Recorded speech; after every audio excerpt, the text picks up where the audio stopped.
Hello दोस्तों, आज हमारी class AHDP second year subject surgery, जिसमें हमारा टॉपिक चल रहा था फायरिंग या दागना। ये क्या होता है? फायरिंग क्या होता है? किसी लोहे की गर्म छड़ से त्वचा को पूर्ण गहराई तक जलाने को ही फायरिंग कहते हैं। ठीक है। और फायरिंग इरोन साधारणतः उपकरण जो लोहे की धातु का होता है उसे फायरिंग इरोन कहते हैं। ठीक है।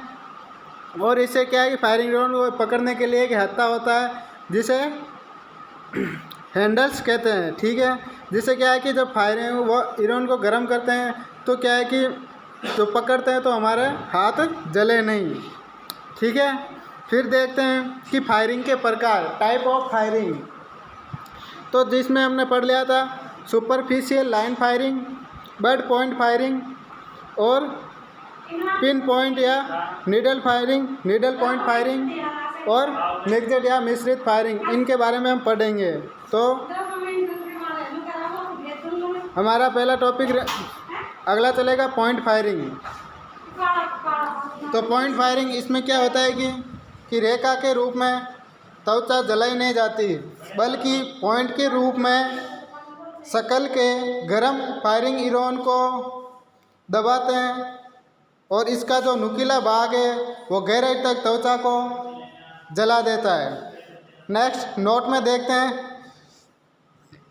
एक पॉइंट से दूसरे पॉइंट के बीच की दूरी 1/2 इंच से 3/4 इंच होनी चाहिए। तो डायग्राम में दिख रहा है आपको, पॉइंट फायरिंग का डायग्राम देख लीजिए चित्र में जो दिखाई दे रहा है।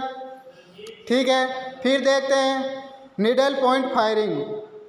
इस फायरिंग में फायरिंग इरोन सुई जैसा तीखा व लंबा होता है ताकि गहराई तक स्थित ऊतकों को या टिश्यू को जला सके।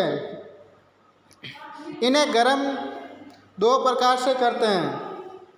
पहले से बाह्य रूप में ही गर्म करके नीडल को दबाव से शीघ्र ही घुसा दें। ठीक है।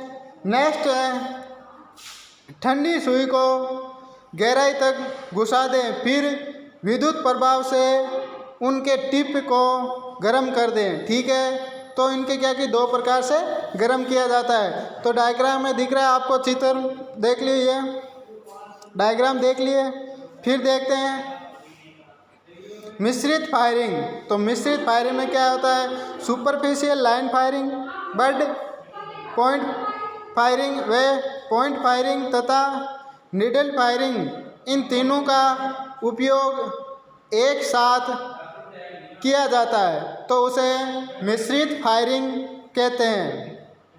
ठीक है। तो ये देख लिया हमने। फिर देखते हैं फायरिंग करते समय ध्यान रखने योग्य बातें। फायरिंग हमेशा आपूर्ति या एसेप्टिक हालत में करें ताकि इन्फेक्शन नहीं हो। नेक्स्ट है फायरिंग के बाद सूजन आएगी तो वे धीरे धीरे अपने आप कम होती चली जाएगी तथा किसी प्रकार की एंटीबायोटिक अथवा दर्द निवारक दवा नहीं दे। पशु को 1 सप्ताह बाद हल्की हल्की कसरत या घुमाना फिराना शुरू करना चाहिए।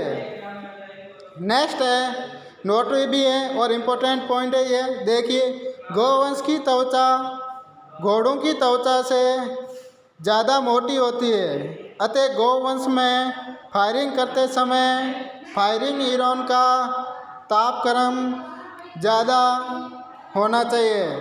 ठीक है। ये थी हमने फायरिंग करते समय ध्यान रखने योग्य बातें। नेक्स्ट है फायरिंग का उद्देश्य या उपयोग। तो फायरिंग का क्या उद्देश्य है हमने पढ़ा था, फायरिंग क्या है इनके बारे में पढ़ा था, लेकिन अब पढ़ेंगे फायरिंग क्यों करते हैं, इसका क्या उद्देश्य है तथा क्या उपयोग है। तो पशु में लंबे समय से लेमेनस या लंगड़ापन हो। नेक्स्ट है घोड़ों में टेंडन का झुकाव या मुड़ना। ठीक है। नेक्स्ट है कुत्तों में ऑस्टाइटिस या औरंथाई आदि का होना। इसका मुख्य उद्देश्य या उपयोग है। धन्यवाद। ऑनलाइन क्लास लेने के लिए आप सभी का धन्यवाद।